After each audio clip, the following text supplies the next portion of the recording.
Você já viu a palavra detração? É uma palavra que está na moda agora, tá? Muita gente usando essa palavra, detração. Já ouviu falar? Nem os da academia? Não ouviram falar?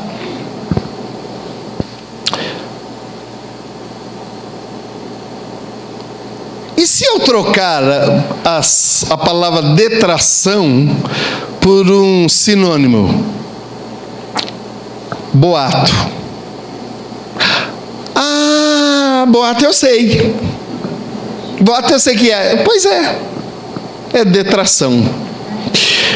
Os filósofos atuais estão usando muito essa palavra, a palavra detração. E o que é a detração? O que é o boato? Eu vou usar a palavra boato para que você... Ah, meu Deus, o que é mesmo detração? Então, vamos lá. Boato significa clamor de novidade, não é por novidade. Clamor de novidade. É aquela pessoa que está sempre, vou usar um termo feio, escrafunchando, talvez você nunca viu isso, a vida dos outros. Boato é notícia que corre publicamente, de boca em boca, sem procedência conhecida e sem veracidade confirmada. Isso é um boato. E nesses dias de campanha eleitoral aí, o que mais se ouviu foram boatos. Mas o boato e a fofoca não é a mesma coisa? Boato é uma coisa, fofoca é outra. Fofoca, ela tem uma amplitude menor. Ela envolve menos pessoas. Por exemplo, se eu falar para você que determinado ator famoso aí está com uma namorada nova, uma meia dúzia de mulher aqui vai falar, nossa, quem é? Mas se eu falar para você, isso é fofoca, porque abrange pouca gente, tem pouca duração, não desenvolve interesse em muita gente, isso é fofoca. Agora o boato, ele tem uma amplidão maior. O boato, por exemplo, se eu disser para você que o ministro da Fazenda, agora de pouco, baixou uma determinação que a partir deste ano de 1916, o 13º salário de todos os trabalhadores foi suspenso e não será mais pago. Tá vendo como alcançou mais gente? Isso é um boato. Ele não falou nada, mesmo porque eu não assisti jornal hoje. Tá bom? Eu não sei, não vi. É um mero boato da minha parte aqui para você. Não vai entrar em desespero. Não vai entrar em desespero, por favor. Tem gente que já vai, meu Deus, que vai ser de mim? Calma, é um boato. Boato envolve mais gente. O alcance é mais duradouro. Isso é o boato. E é sobre boato que eu quero falar com você nessa noite. Alguém já disse assim, vai pegar no meu calo. Você é bom de boato? Você gosta de uma de uma má conversa? Você gosta de ficar sabendo da vida dos outros? O que as pessoas estão falando por aí? O historiador e filósofo Leandro Carnal, é Carnal mesmo, viu? É Carnal, mas não é com K, Carnal. Falando sobre o boato e o poder da internet. Ele diz assim, a internet dá possibilidade a todos se tornarem autores. A internet dá a todas as pessoas a possibilidade de se tornarem autores. O que é? Todo mundo escreve lá. Todo mundo virou autor agora. Escreve suas ideias, seus planos, seus pensamentos. Discute questões das mais variadas. Tem gente que não sabe, não tem a mínima ideia do que é um astro. Mas ele discorre sobre astronomia e fala sobre a NASA e não sabe nem o que significa NASA. Mas as pessoas têm lá sua conta no Facebook e elas se sentem no direito de falar o que querem. E se alguém discorda, ela simplesmente diz: ah, mas esta é sua posição, a minha é esta aqui. A internet, segundo o Karnal, ele diz assim: ela retira o ônus da presença física das pessoas que estão falando mal dos outros por meio virtual. Ele diz: é mais fácil falar mal das pessoas com o risco físico da presença, receber uma resposta na cara ou até uma agressão física. Nos tornamos todos autores e com autoridade. Porque do mesmo jeito que tem um cientista político discutindo as questões políticas do nosso país, no mesmo post desse cientista político que estuda anos e anos para poder emitir a opinião dele, vem lá uma pessoa que não sabe nem o que é ciência política e dá o seu parecer lá embaixo, entra na discussão e discute da opinião dele como se soubesse do que está falando. Eu gosto muito de seminário quando é o primeiro ano, porque seminarista de primeiro ano, ou gente boba é seminarista de primeiro ano, porque ele acha que sabe alguma coisa. E a coisa mais gostosa é acompanhar o seminarista do primeiro ano até quando ele se forma, porque aí o dia que ele recebe o canudo, ele chega lá e fala assim: o que eu aprendi no seminário é que eu preciso estudar mais porque eu não sei nada. Eu falo: mas gente, eu sabia disso desde o começo, só que as pessoas não acreditam nisso. Quanto tempo nós estudamos para poder ficar contrariando a opinião de pessoas que estudam? E como nós, povão, gostamos de questionar as pessoas, as opiniões das pessoas. O Karnal continua dizendo, o Leandro Karnal, ele diz assim, quando alguém abre uma conta no Facebook, automaticamente recebe, olha só a palavra dele, recebe um diploma que lhe dá o direito a emitir opinião sobre qualquer assunto, e se alguém discordar, isso significa a opinião dos outros. E ele continua dizendo, em nome da liberdade de expressão, as pessoas pensam que podem dizer tudo sobre todos. Ele continua afirmando, as palavras ferem, as palavras podem reduzir as pessoas, as palavras podem atacar, as palavras podem representar diminuição das questões profissionais das pessoas.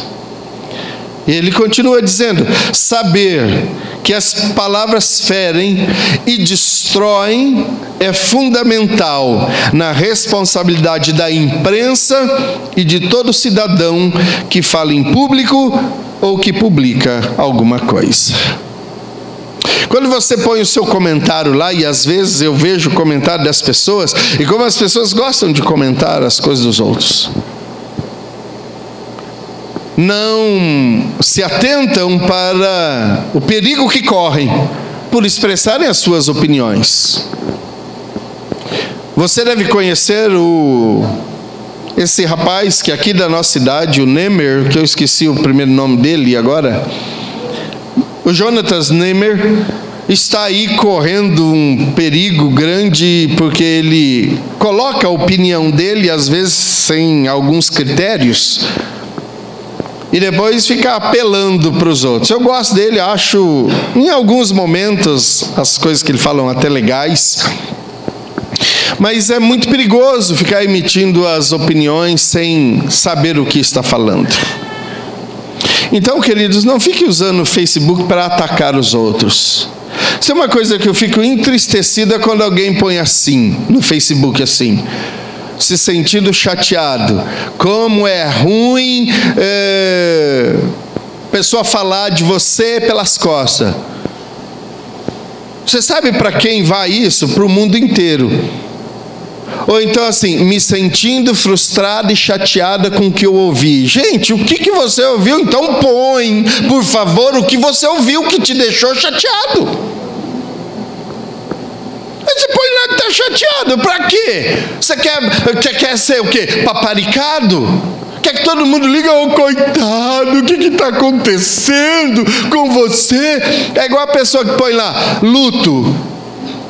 Aí você entra em pânico, meu Deus, luto por quem? Quem será que morreu? Pai, mãe, irmão, tio?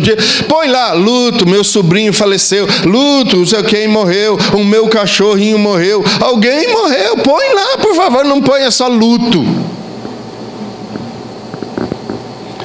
Esqueceu que tem gente de todos os lugares que se importa com você? Ou que são curiosos a respeito da sua vida? Então, não use redes sociais para isso.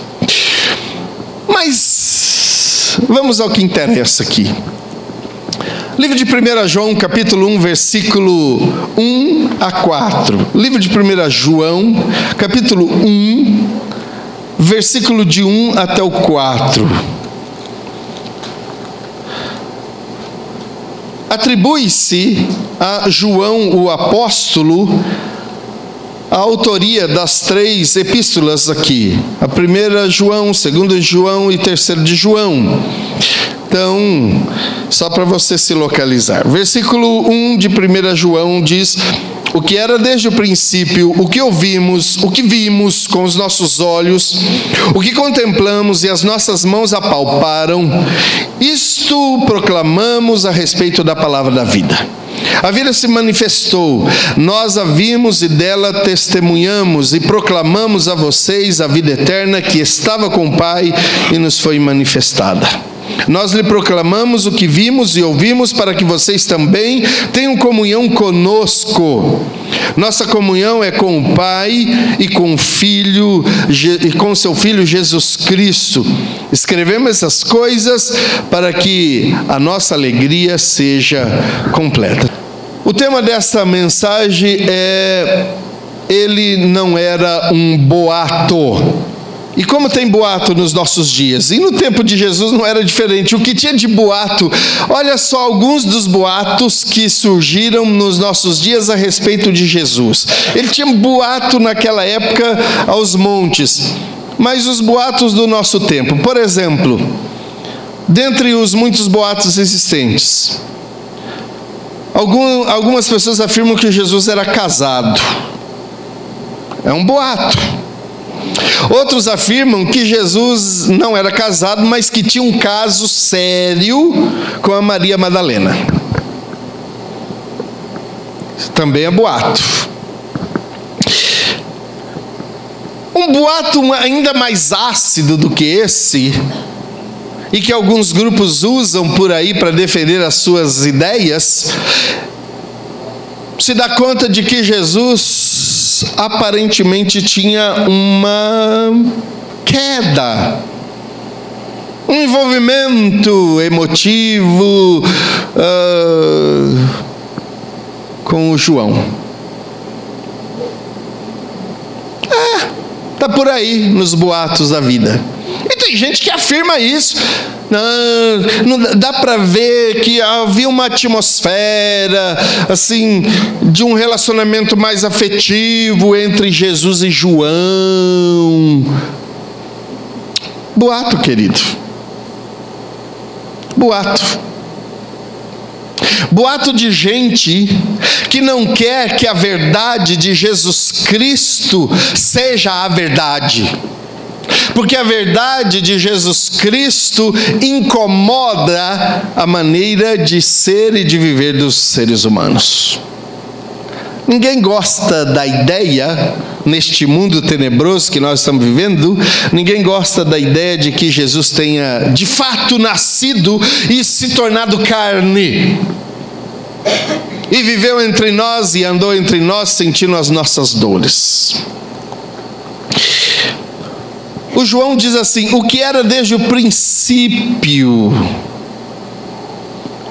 Quando Paulo diz isto, aliás, quando João diz isto, ele está dizendo assim: vocês que ficam por aí questionando se Jesus de fato existiu, porque isso acontecia lá no tempo passado, depois de Jesus, as pessoas já questionavam, falando: será que de fato esse homem era o Filho de Deus? Se você é leitor da Bíblia, você deve saber de uma história que correu na época, que também se tornou um boato até bem sucedido, porque quando foi questionado a possibilidade de que Jesus, na sua afirmação que ressuscitaria no terceiro dia, foi avisado às autoridades romanas e às autoridades eclesiásticas dos judeus, e eles então chamaram os guardas, e os guardas sabiam que Jesus de fato havia ressuscitado, porque eles estavam ali a noite inteira, como o texto diz que eles deveriam ficar ali guardando o túmulo. E como não puderam reter a ressurreição do Senhor Jesus Cristo, Jesus de fato ressuscitou, eles então chamaram os policiais que deveriam cuidar e disseram: nós vamos te dar uma boa grana. Pensa que suborno é coisa de hoje? Não, querido, suborno existe há muitos anos, há muito tempo. E diz assim: nós vamos dar uma grana boa para vocês, um bom dinheiro, e vocês vão sustentar uma ideia e uma afirmação de que vieram os discípulos de Jesus à noite e tomaram o corpo e levaram embora, e esconderam em algum lugar, e o texto diz que este boato prevaleceu. E muita gente naquela época defendia a ideia de que de fato os discípulos de Jesus vieram à noite e roubaram o corpo e retiraram o corpo, até bateram nos guardas, e aquelas mulheres que gostam de aumentar um pouquinho falam: mas você precisa de ver, chegaram lá, deram um couro nos guardas e bateram, deram soco, coitado dos guardas, todo ferido, e eles roubaram o corpo de Jesus, levaram, colocaram num camburão escondido e levaram, e olha, eu até mais ou menos sei onde está. E esse boato ficou por aí. João aqui está dizendo assim: ó, eu quero desmanchar essas ideias que vocês estão nutrindo, porque João diz assim: essas informações eu já dei a vocês. Deu para vocês quando ele escreveu o Evangelho de João. Mas ele diz: eu preciso reforçar a ideia de que esta é a verdade e não o boato que rola por aí. Onde já se viu, onde nós estamos parando. E é baseado nessas coisas que eu quero dizer para você que a verdade é outra. A verdade é aquela que estamos pregando e temos pregado por todo o tempo aqui. Jesus, Ele é o Senhor e Ele é o soberano sobre todas as coisas. E Ele diz assim: desde o princípio, fazendo menção da eternidade daquele que é o Senhor de todas as coisas, em todos os tempos. E ele começa dizendo assim: o que ouvimos. João, com esse argumento, estava dizendo assim: eu estive lá e eu escutei da boca dele essas coisas que eu vou transmitir para vocês aqui.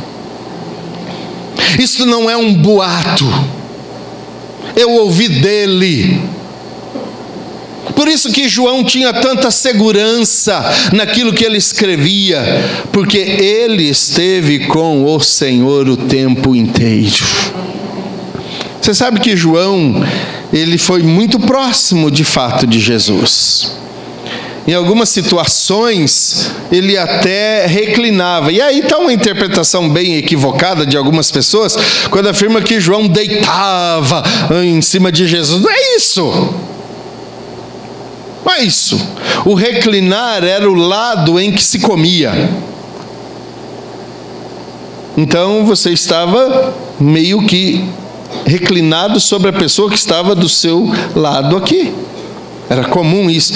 Não significa que João estava deitado no colo de Jesus, aquela coisa. Não é isso. Eu pensei assim: o que João poderia ter ouvido de Jesus? Porque ele disse assim: o que eu ouvi eu vou falar para vocês. Primeiro, é uma lista grande. João provavelmente ouviu Jesus dizendo que ele, Jesus, era autor da eterna salvação, que ele era o autor da vida, que ele era o apóstolo da nossa confissão, que ele era o amém, que ele era o nosso advogado nos céus, que ele é o segundo Adão, que ele era a ressurreição e a vida, que ele é o alfa e o ômega, que ele é o autor da tão grande salvação que temos, que ele é o autor e consumador da fé, que ele é o bom pastor, que ele é o braço do Senhor, que ele é a cabeça da igreja, que ele é o conselheiro, que ele é a consolação de Israel, que ele é o Cordeiro de Deus, que ele é o Criador de todas as coisas, que ele é o Cristo de Deus, que ele é o desejado de todas as nações, que ele é o Deus bendito, que ele é o Deus forte, que ele é o Deus unigênito, que ele é Deus, que ele é o Emanuel, que ele é o eu sou, ele é o Filho amado, ele é o Filho de Deus, ele é o Filho do Altíssimo, ele é filho do homem, ele é filho do Deus bendito. Glória a Deus, aleluia. É muito provável que João tenha ouvido da boca de Jesus que ele é a glória de Deus, que ele é o grande sumo sacerdote, que ele é o herdeiro de todas as coisas, que ele era homem de dores e que sabe o que é padecer, que ele era imagem de Deus, que ele é a justiça nossa, que ele é o justo, que ele é o leão da tribo de Judá, que ele é o grande legislador de todas as coisas, ele é o libertador do mundo, ele é a luz do mundo, ele é a luz que é verdadeira, ele é o mediador de uma nova aliança, é o mensageiro dessa nova aliança, ele é o Messias, ele é o Nazareno, o escolhido de Deus, ele é o pão da vida, ele é o Pai eterno, ele é a pedra angular, ele é o poderoso de Jacó, ele é o poderoso Salvador, ele é o príncipe da paz, ele é o profeta das nações, ele é a raiz de Davi, ele é o nosso redentor, ele é o rei dos reis, ele é o renovo, ele é a resplandecente estrela da manhã, ele é a rocha onde os nossos pés estão firmes, ele é o nosso Salvador, ele é o santo de Deus, ele é o santo de Israel, ele é a semente da mulher, ele é o Senhor da glória, ele é o Senhor de todos os homens, ele é o Senhor Deus, ele é o Senhor dos senhores, o soberano dos reis, ele é o sol da justiça, ele é o sol nascente, ele é a testemunha fiel, ele é o todo-poderoso, ele é o verbo de Deus, ele é a verdade e por fim ele é a vida. João deve ter ouvido essas coisas da boca de Jesus, por isso ele disse: o que eu ouvi, é isso que eu estou dizendo para vocês, eu ouvi dele. Aleluia. Que privilégio glorioso é esse, poder ouvir da boca do próprio Senhor essas verdades aqui. Tudo isso tem texto que eu citei, só não dá para citar todos os textos, mas é possível, Rodrigo, que João tenha ouvido isso da boca do seu Senhor. Que privilégio é esse? Você já imaginou Jesus olhando para você na sua angústia dizendo: eu sou o socorro bem presente na hora da angústia? Você já pensou ouvir de Jesus quando os discípulos estavam angustiados? O Senhor disse assim: não se turbe o vosso coração, tende calma na sua vida. eu venci o mundo. Eu sou o Senhor dos exércitos, estou com você e cuido da sua vida. Eu te seguro na palma das minhas mãos. Já pensou você ter ouvido de Jesus quando ele disse assim: Pai, eu entrego ao Senhor tudo que o Senhor me deu, nenhum dos que o Senhor me deu se perdeu, porque eu cuidei de todos eles. Já pensou ouvir isso da boca do próprio Senhor Jesus? É isso que João está dizendo. Eu ouvi dele. Por isso não é boato. O que eu estou dizendo não é boato, não é conversa dos outros. Eu não ouvi isso da boca de outra pessoa, senão da boca do próprio Senhor. Que grande privilégio ele tinha de ouvir isso. Em segundo lugar, ele diz assim, depois de falar aquilo que nós ouvimos, ele diz: o que nós vimos com os nossos olhos. Queridos, João não era cego, e ele viu, mas o que João, afinal de contas, viu?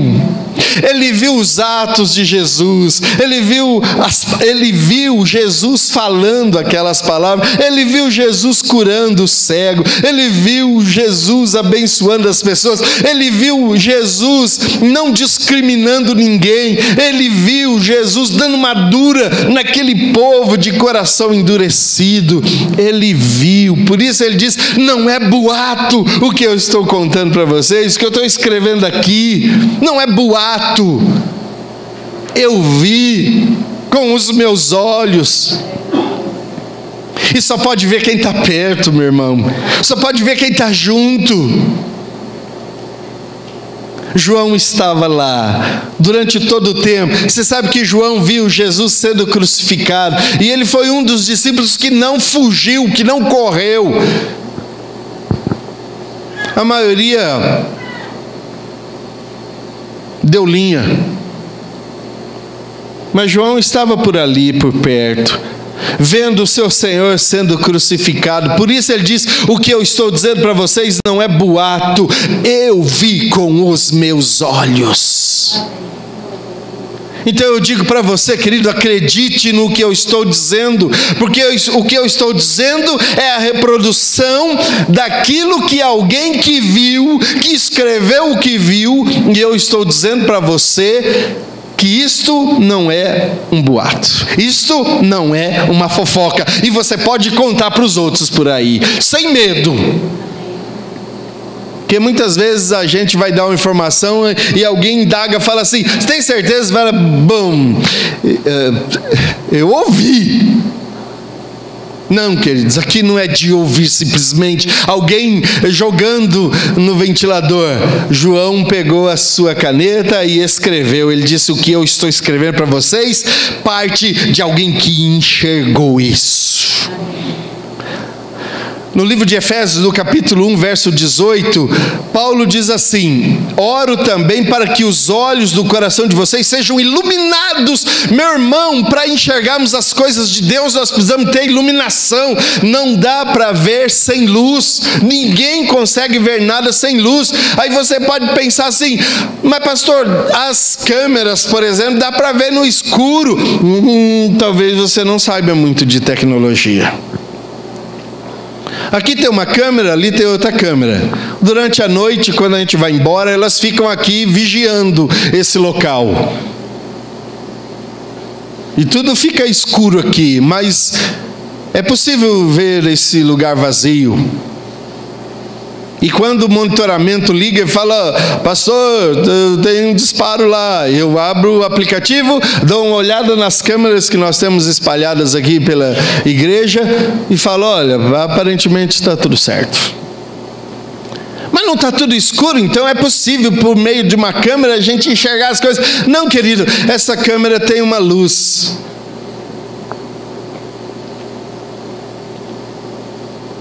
É um raio infravermelho. E se você olhar bem, quando está apagado, você vê que tem uma luzinha vermelha ali na câmera. Porque sem luz ninguém enxerga nada. Precisamos de luz. E João viu a própria luz e os olhos do coração dele foram escancarados e ele pôde enxergar quem era aquela pessoa que estava na frente dele. Por isso ele escreve: eu vi.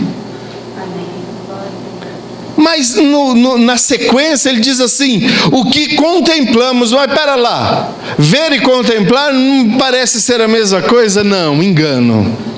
Ver é poder perceber os movimentos, as coisas acontecendo, ver os atos. Contemplar é você desejar aquilo que está acontecendo. E João diz: nós contemplamos isso. Em outras palavras, ele estava dizendo: nós que estávamos ali, e ele diz aqui a respeito dele mesmo: eu estava ali desejoso de ver e de perceber aquele homem ali, aquele homem que estava na minha frente. Eu queria, em cada ato daquele homem, poder vasculhar o seu interior, cada ato de bondade. Quando ele senta com a samaritana para conversar, João era um deles que estavam por ali também, e ele olha e fala assim: nossa. Quando Jesus está escrevendo ali na terra, talvez você pense assim: que João ficou lá vendo, o que Jesus estava escrevendo, hein? E aí você pode perguntar: será que o João sabia o que Jesus escreveu? Você acha que João estava preocupado com o que Jesus estava escrevendo? O que definitivamente ele escreveu? João estava preocupado em quem estava escrevendo, o coração de quem estava escrevendo. João queria saber o que se passava no coração, dono daquele dedo que estava ali. João era discípulo, estava junto o tempo todo, acompanhando. Às vezes a gente fala: eu conheço Deus, sei dele, posso falar dele. Que comentário nós temos para falar de Deus, do Senhor? Quanto tempo nós passamos lendo a palavra dele, envolvidos com as coisas dele? Quanto tempo nós gastamos? Eu não gosto de usar a palavra gastar, mas a palavra investir. Quanto tempo investimos na nossa comunhão com o Senhor? Será que de fato a nossa vida tem sido consumida pela presença dele? Não em busca daquilo que ele pode me dar. Quando Jesus fala assim: busque o reino de Deus e a justiça dele, as outras coisas são acrescentadas. Eu volto a falar com você algo que eu já falei aqui há tempos atrás: o que nos consome constantemente é comer e vestir.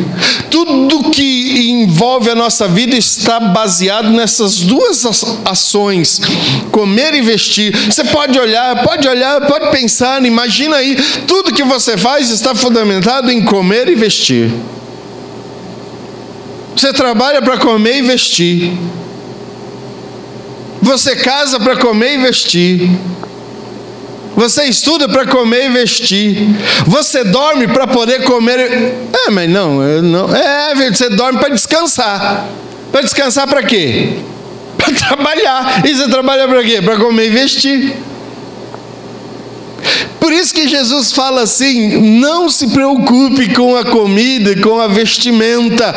Preocupe-se com o reino, porque essas coisas, comer e vestir, ele dá para você depois em abundância.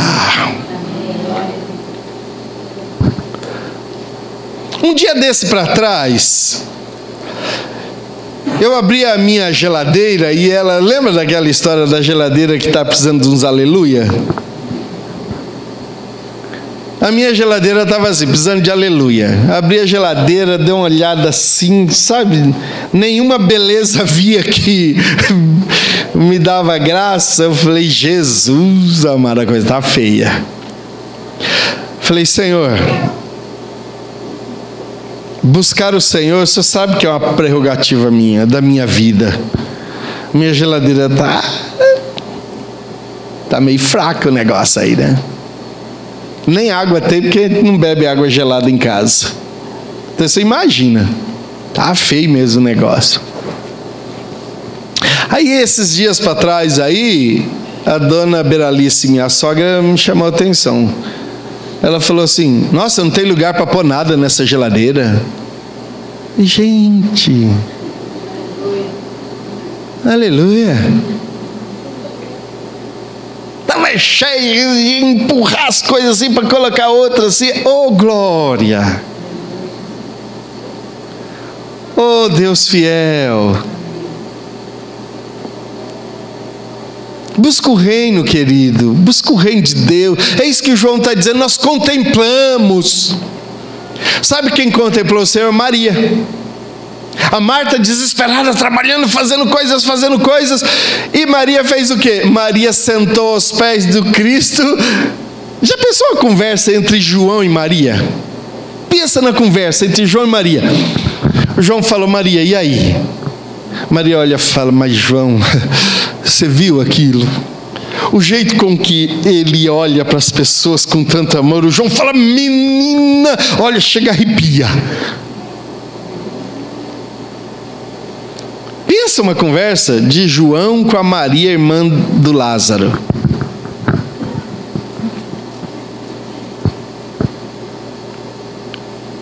Agora, imagina se Maria e João ficariam no Facebook, escrevendo bobagem, compartilhando figurinha e piada e gol. Gol! Ai, ai, ai, Jesus. O João disse assim: o que nós temos contemplado, aquilo que entra nos nossos olhos. Eu compartilhei com você, mas provavelmente você tenha esquecido. Uma vez eu fui lá em Bonito e fui ver a caverna da Lagoa Azul. E tem os estalactites e os alguma coisa assim que eu esqueci o nome dos dois. Um que cresce assim e um que vem assim. Estalagnites e estalactites. Então tem um caminho pré-definido até chegar lá na lagoa. Porque aquilo leva centenas de milhares de anos para chegar num tamanho assim. E qual foi a nossa maior surpresa? Na entrada da caverna, o guia disse assim: é proibido o uso de câmeras fotográficas. E aí você tem que deixar lá, tem o guarda-volumes para você guardar todo o seu equipamento lá. Você não pode descer, não pode tirar foto, não pode usar flash de jeito nenhum. Eu não sou muito adepto de ficar tirando foto de todas as coisas. Até admiro aquelas pessoas que tiram foto e dela mesma ainda multiplica por 4. Põe 4 dela mesma na mesma foto igual. Eu não sei, não entendo qual que é isso. Isso é paixão demais por si mesmo, né? Tira foto e aí duplica aquela mesma foto, assim, 4, 5 vezes. Não, sei lá. Aí, eu falei: Deus, eu quero pedir uma coisa para o Senhor. Eu já fui em muitos lugares bonitos nessa vida, mas aquele lá, como eu não podia tirar foto, eu falei: Senhor, eu quero que o Senhor registre isso aqui na minha retina, porque eu quero nunca mais perder esta visão disso que eu vou ver ali embaixo. E descemos. Ah, meus irmãos, que imagem extraordinária, que coisa mais linda. De um tronco que estava no fundo do lago. E o guia perguntou, perguntou para o grupo que estava lá, é um grupo pequeno que é levado: vocês têm ideia de quanto tem de profundidade, a quantos metros esse tronco está? E a nossa impressão é que estava talvez a, sei lá, 1 metro, 2 metros de profundidade. Ele riu de nós e falou: isso aí está quase, eu não me lembro a profundidade, mas parece que era perto de 70, 80 metros de profundidade. E aquilo era uma árvore. Mas parecia que estava tão aqui assim, ó, de tão límpida, tão transparente que é a água. Ela projeta as coisas para perto assim. A água não tem nenhuma sujeira. Eu falei, Senhor, eu quero enxergar isso para sempre aqui, ó. E todas as vezes que eu falo nisso, eu fecho os meus olhos e eu tenho aquela visão aqui. Era disso que João está dizendo, nós contemplamos. Aquilo ficou impresso na nossa retina, porque nós passamos como que um scanner na vida dele e percebemos que ele é santo e que ele é o Senhor de todas as coisas, por aquilo que ele fez e por aquilo que ele falou. Por isso o João dizia assim, com toda segurança, não é um boato. Acredite no que eu estou dizendo. E por último, ele diz assim, e o que as nossas mãos tocaram. Ah, Deus! Você já imaginou tocar em Jesus? Tocar nele, segurar. Eu fico vendo gente, por causa de famosos aí, vira 3, 4 noites em frente de estádios para poder ver a pessoa de 30, 40 metros. Se ela consegue tirar uma foto assim, a pessoa lá longe, ela tirar uma foto assim, que saia ela e o famoso lá, pronto, está desesperado de alegria na vida. Imagina você ser tocado por ele. E você mais ainda tocar, porque João diz aqui do tato. E ele não estava uma figura de linguagem dizendo assim, a gente tocou nele. Não, João tocava em Jesus. Eles dormiam juntos em muitos lugares, porque alguém falou, Senhor, eu vou te seguir, onde é a sua casa? Ele diz assim, ó, as raposas têm os seus convites, os lobos têm os seus lugares, todo mundo tem o seu lugar, as andorinhas e tal, todo mundo tem, mas eu não. Quer me seguir? Quer ver onde eu durmo? Vem. Eu durmo onde me recebem. Imagina quantas vezes João não deve ter passado e quantas noites que ele não passou em claro, sentado ao lado de Jesus e ali repartindo pão, comendo coisa, pegando no labor, porque Jesus não era preguiçoso não, Jesus trabalhava, ele era um homem que suava. Já pensou você compartilhar a sua vida com alguém como Jesus? Era isso que João estava dizendo aqui. Pode acreditar, não é boato. Não é boato que eu estou dizendo. As nossas mãos apalparam. Ou seja, ele estava dizendo aqui, ainda que todas as outras impressões que nós tivemos, o que ouvimos, o que os nossos olhos viram, ainda que tudo isso possa ter sido uma miragem, uma ilusão óptica, uma coisa eu garanto para vocês, as nossas mãos tocaram nele. E por isso eu posso dizer para vocês, não é um boato. Os nossos olhos podem nos enganar. E as pessoas por aí falam que Jesus não encarnou, que ele não é Deus. Mas João diz, eu segurei nele. Eu senti o calor do seu corpo quando segurei nele. O povo da Palestina daquele tempo e ainda hoje da Europa de um modo geral, as pessoas não são muito calorosas como nós brasileiros. O brasileiro abraça o tempo todo, qualquer coisa é abraço, beijinho e tal, né? Eu não vou dizer aqui que João vivia abraçando Jesus. Ele não é brasileiro, porque se fosse brasileiro, ele vivia pendurado, Senhor. Mas ele diz, nós tocamos nele. E ele diz, a palavra da vida. Aquilo que estava escrito, aconteceu e está no nosso meio. E disto, dele, daquilo sobre toda a eternidade, que a eternidade fala, nós ouvimos, vimos e as nossas mãos tocaram. Eu pude perceber o Senhor em tudo. E aí, ele termina no versículo 3 e no versículo 4. Ele diz assim: nós lhe proclamamos o que vimos e ouvimos, para que vocês também tenham comunhão conosco. Queridos, nós só podemos ter comunhão com os nossos irmãos, e eu só vou ter comunhão com eles se eu acreditar nas coisas que ele acredita. Você tem que acreditar no que eu acredito para a gente ter comunhão, para nós termos uma identificação. Você tem que acreditar no que eu acredito, e eu tenho que acreditar naquilo que você acredita. Então, queridos, ele diz assim: olha, nós estamos falando isso para vocês, do que ouvimos, para que vocês tenham comunhão conosco. E aí João diz: a nossa comunhão é com o Pai e com seu Filho Jesus Cristo. E aí ele conclui dizendo: escrevemos essas coisas para que a nossa alegria seja completa. Queridos, nós vamos ter alegria de termos comunhão se acreditarmos nas mesmas coisas.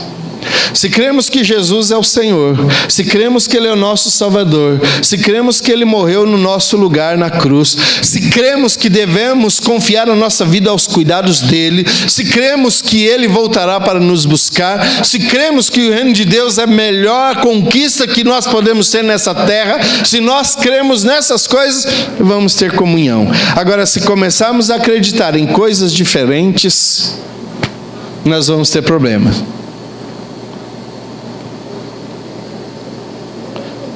Houve uma figura sobre o descontentamento e o desacordo. 2 homens, um de cá e um de cá. E o número 9 escrito. Ou o número 6. Depende de quem está olhando. E aí os dois começam a discutir. É 6. O outro diz: é 9. É 6. É 9. Experimenta passar para o outro lado. Aí vai falar: rapaz, é 9. Agora vem olhar do meu lado. Rapaz, é 6. Sabe por que a gente não tem comunhão? Porque a gente não vê o lado dos outros. A gente só vê o nosso lado. Porque somos egoístas. Porque somos miseráveis egoístas. E defendemos só o que nós queremos e achamos que é certo. Certo é Deus. E se estivermos todos do lado do Senhor, não teremos problemas entre nós. Amém? Você crê nisso? Amém. Eu creio assim.